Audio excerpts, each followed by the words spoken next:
I'll get into another subject of great importance. The words of an Israeli ambassador, or you would see his photograph adorning this short video. Noam Katz was an ambassador of the state of Israel to Nigeria in the 90s. His words were categorical. He said that I am sure the Igbos are descendants of the Jews. He was categorical, and he could not have said anything else. I'm an expert on this subject. I'm an expert on ancient history. I'm an expert on the Igbo people. I'm an expert on Jewish history. Any position contrary to this is false. Any position contrary to this is completely false. It is from the pit of hell, as Mike Ozekome described the falsehood that it was the Igbos that carried out the first coup in Nigeria. Mike Ozekome said it is a lie from the pit of hell. If anybody has an opinion contrary to what I just said, or what this ambassador said, that the Igbo people are descendants of the Israelites, the person is telling this lie from the pit of hell.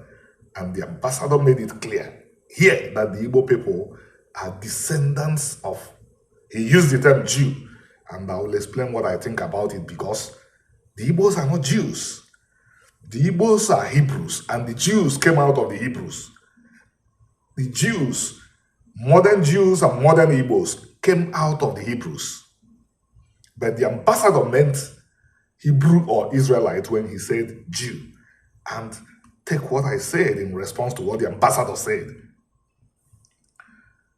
Ambassador Katz meant that the Igbo people were descendants of Israelites.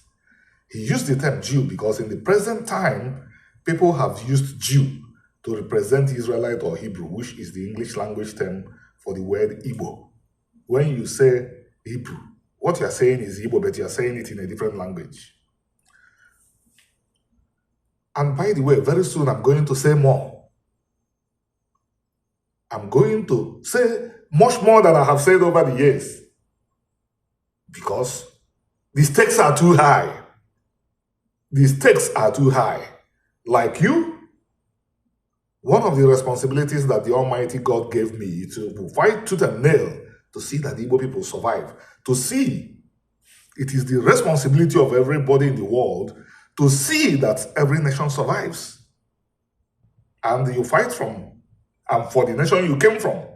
I came from the Igbo people, and I know they will not survive without their real history, which basically started from the Hebrew roots.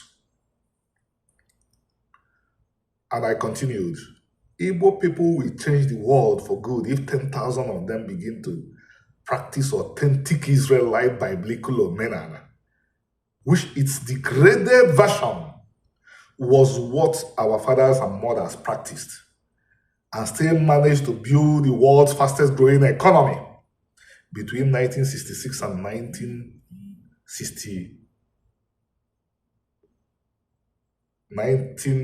between 1950 and 1966, the Igbo economy was the fastest growing in the world. This was not happening by chance. It was happening because of the degraded versions of Omena that the people were still practicing. If the Igbo people return to authentic Omena, if you follow this channel, you will see that I've come to start describing Omena as authentic, to make clear to the Igbo people that much of what they read, even in books written by academics, are not Omena. Anything that anybody tells you is Omenana, that is sinful, is not Omenana. That is contrary to the tenets of the Bible, which, by the way, you cannot understand until you learn the Igbo language. You cannot understand fully until you learn the Igbo language and the Hebrew language, and learn the Hebrew culture, which is Igbo culture, which is Omenana, and other expressions of the folklore, of the folkways of the people of Israel, you cannot even understand the Bible. You may think you do, but you don't. But if the Igbo people don't return to authentic Israelite biblical Omenana, they will not survive as a distinct people with a land they can call a homeland in the next 50 years. If we are around in the next 50 years, and a significant number of Igbos don't return to authentic Israelite biblical Omenana, you will only hear stories about them as we hear stories about the Carthaginians, the ancient Romans, the ancient Greeks, and so on and so forth. All that you hear are stories about them. I will tell you how this is very easy to happen. The Oni of Ife made some comments some time ago that we are highly tendentious and political. He said that the Igbos were once in Yoruba land, and then he politicized it. He tried to say, to make up things that never happened. We will get into that very soon. The Obi of Onitsha gave a clearer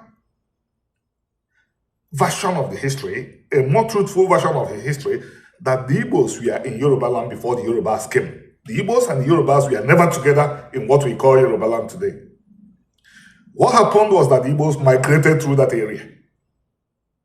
Igbos migrated through that area, probably lived there for some time, and pressures forced them out of there, just like pressures forced them out of ancient Israel, ancient Mesopotamia, where they even started. They started in ancient Mesopotamia in a land called Uru of the Chaldeans. I know we have Igbo descendants. I know that we have Igbos who are, I call them Igbos because for now I can't call them anything but Igbos. But in time we would know if they are products of the kind of unions that our brother, the film actor, talked about. Because no sane Igbo will say that Igbos did not come from Israel. Abraham was born in Uru, Chaldea. The original name for Jerusalem is Uru Shalom. My father was born at Uru Okwe.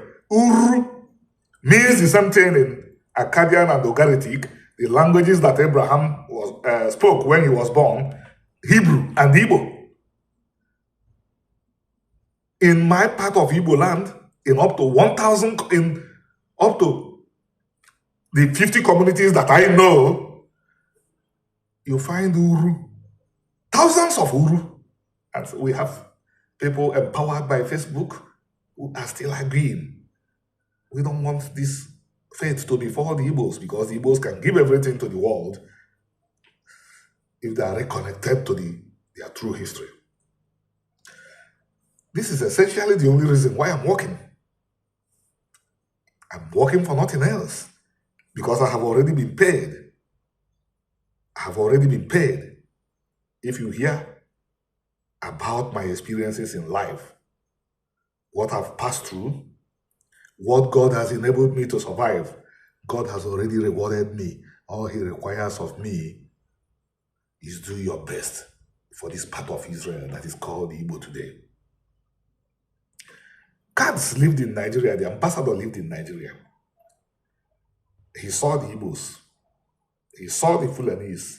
He saw the Yorubas. He saw all the groups in Nigeria.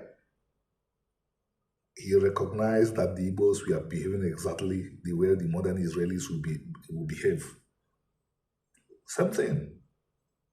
When I was in Israel in 2017, my brother, I will call him my brother even though he's my friend, Rabbi Harry Rosenberg, took me to a falafel stand to eat akara in Jerusalem, prepared by Jews. I was forced to say what I saw. These two guys that ran this roadside restaurant were behaving exactly like people you would see at Onitsha. The hustling. You know, the Igbos are the hustlers. Once in China, they are hustling everywhere. They are making things to happen. This was what these Israelis were doing. And I wrote about it then. These were the kind of things that Katz saw. The real anthropology is the things you see with your eyes. Not what you read in books, but what you see with your eyes. That's why he could say, I am sure that the Igbos are descendants of Jews. The only thing I added to it is that the Igbos are descendants of Hebrews or Israelites. Modern Jews, modern Igbos, modern Samaritans, modern Karaites, modern Ethiopian Jews, all descended from the Hebrews. Thank you.